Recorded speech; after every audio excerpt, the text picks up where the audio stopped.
Ric Flair, your old Oh my pal. God. Oh, my old buddy. Here's the quotes from Chris Van Vliet's show.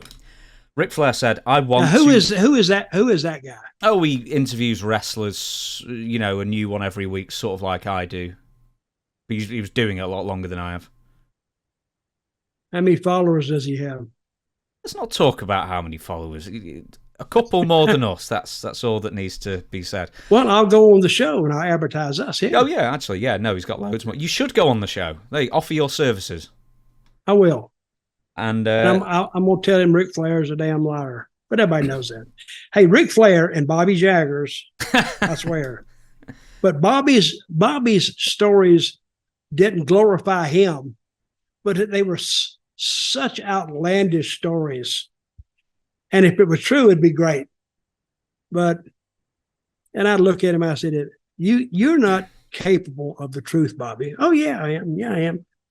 He's smoking down the road. Oh, he's too much. But a good guy. I want to wrestle again right now. So as Ric Flair says. Sorry, do a slightly dramatic retelling. Yeah. Go ahead. Do Woo! it. Hey, that was pretty funny. What happened? There we go. Isn't it crazy? I feel like and now he mentions a name.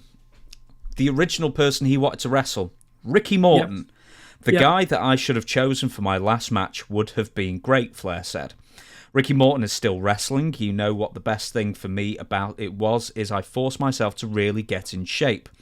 I've heard this from guys over the years. When they were older, I was in my prime. The older guys would say, man, I'm tired of working out. There gets a time when you just get bored working out, you don't have a goal. I mean, they gave me a goal and I just attacked it. I didn't stop drinking or anything, but I was literally training 3 hours a day, 5 days a week in the ring.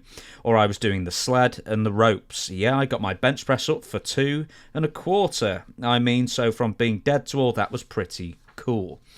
Now, he talks more about the last match. I can give you more quotes. But Ric Flair, he said that 1, he wants to wrestle again, and 2, he wishes that he'd actually wrestled Ricky Morton instead of the other 3 guys. Oh, God. See, I predicted this. I said the last match should be a big deal. But the last match against who did he wrestle? The tag team? Yeah, it was Jeff Jarrett and Jay Lethal. Jay Lethal. And it should mean something. It did mean something. Flair damn near died. They all thought he was dying in the ring. And he said he made it up. Said he made it up because they wanted to do all kind of things to him. No, Rick, you would have objected to that when they brought it up. He said they're going to suplex him outside. No, they're going to come off the top on him and drop the elbow. No. I think watching the match, hell, I thought he was going to die. So, and that was claimed, deemed his last match ever till the next person who wants to put up the money. Let's go do a pay-per-view. And he probably would have had a better match with Ric Flair with Morton. Ricky Morton, I'm sorry. But that would make Flair, he'd have to be a heel and he'd have to win, which is, I don't know. How would you feel if you wrestled a 73 or 74-year-old man his last match and he beat you?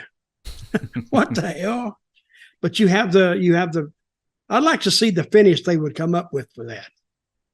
Well, but maybe he might he might want to put over that young and upcoming whippersnapper Ricky Morton though. He may have to put over him. Yeah. Oh, he wouldn't care. He wouldn't give a crap. What he cares about is getting the money, what they're going to pay him. I don't blame him. But I can't imagine they would have a good match now at all. Flair, Ricky is still wrestling, but he's told me, he said he can't do it no more. He said it's when you reach a certain age, wrestlers, they can't do it. They just cannot do it. They cannot move like they used to. They can't bump like if the bumps hurt. You can't do it anymore.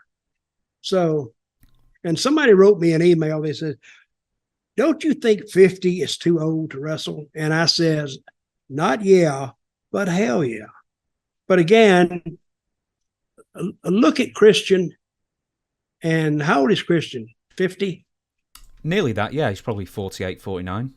And Edge is about the same thing? Yeah, I think Edge is 49, 50. Okay. They're on their last year or two active in the ring. So, but the guy asked me, he said, should the age 50 be a stopping point for wrestlers having a match? Well, I'm not going to tell them what to do because you live in a free country. But the fans will tell you when they're done with you. I mean, if you go to the ring and like the old Edge of before, he's not getting that reaction. Christian is not getting. Actually, Christian is doing his best work. I've seen him do. But it's story. It's not wrestling. I mean, it's wrestling, right. But yeah, it's story. Okay, and that validates my opinion of wrestling. Tell the story till you have a chance to advance the story with a match. So the story always makes the match anyway. Dusty Rhodes used to appear but on TV, but he never had a match on TV that I remember, other than it was a special deal. But in a studio setting, you never saw Dusty get in the ring. You never really saw Hulk Hogan get in the ring unless it's a special deal, because you had to actually come out to the arena and buy a ticket to see him step into the ring, which is the way it should be. I mean, WWE before, they were just ramming guys down the fans' throat. And I did my other podcast where I dissect SmackDown. You could almost predict who was going to be in the next match. And it was nothing special. It was just a match. You talk about boring.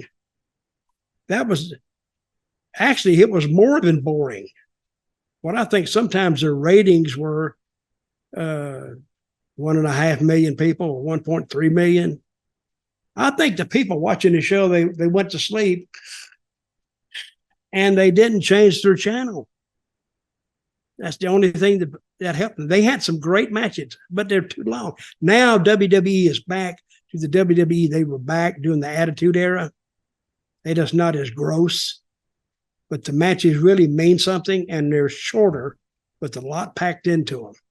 I think that's a winning formula. I want to give you quite a few things here. So, one, Paul Heyman was very famous in saying that he wanted to cut the heads off of anybody over 35 and just have one legend in whatever promotion he was in.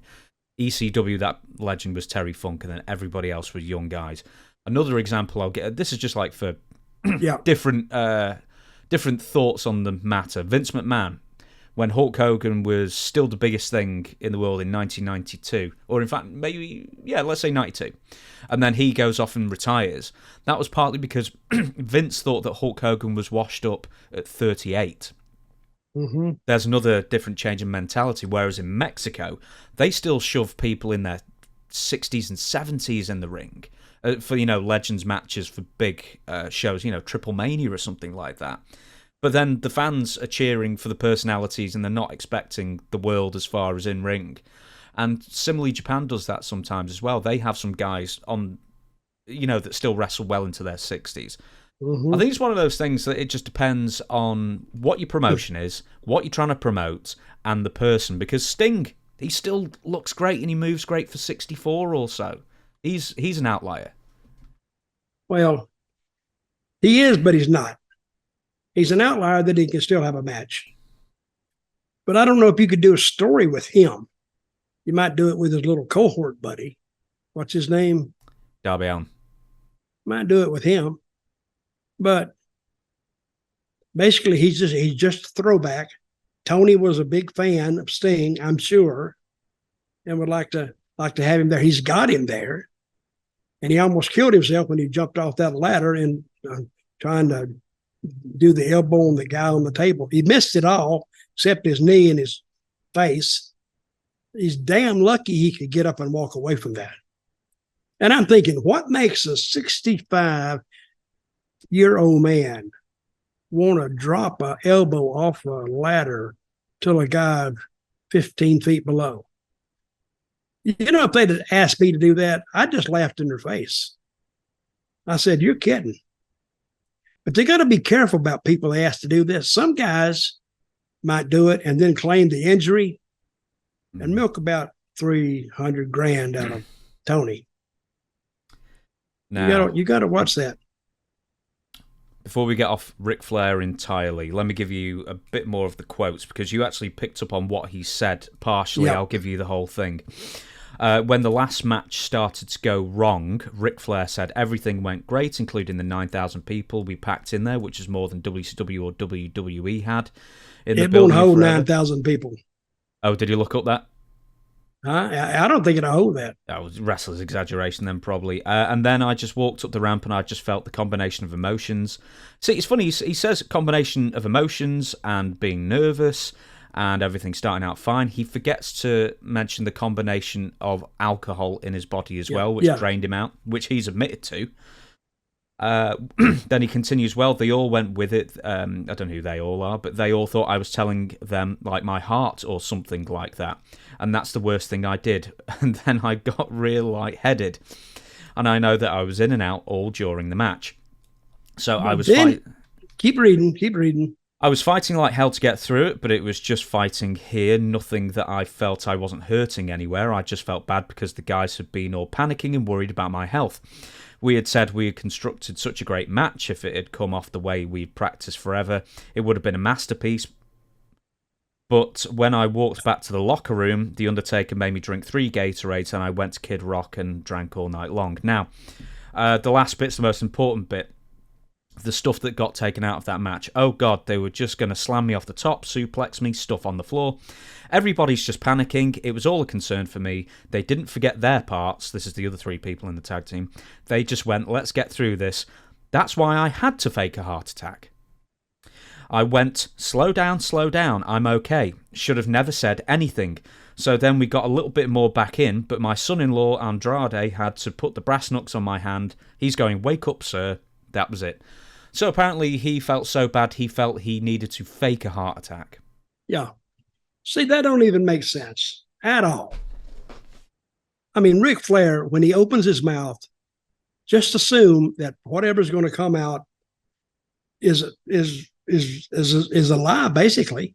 He makes stuff up on the spur of the moment. Now, he can talk about this same match tomorrow and probably not say the same thing. He'll change it to something else. Yeah, I've never heard the heart attack one before. I had to fake it because I was feeling a bit bad, and that was my way of telling the other 3 guys in the match to do whatever, work around me.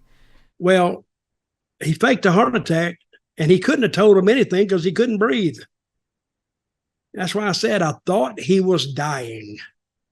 And what's that old saying? Never meet your heroes because they'll disappoint you. That's a case.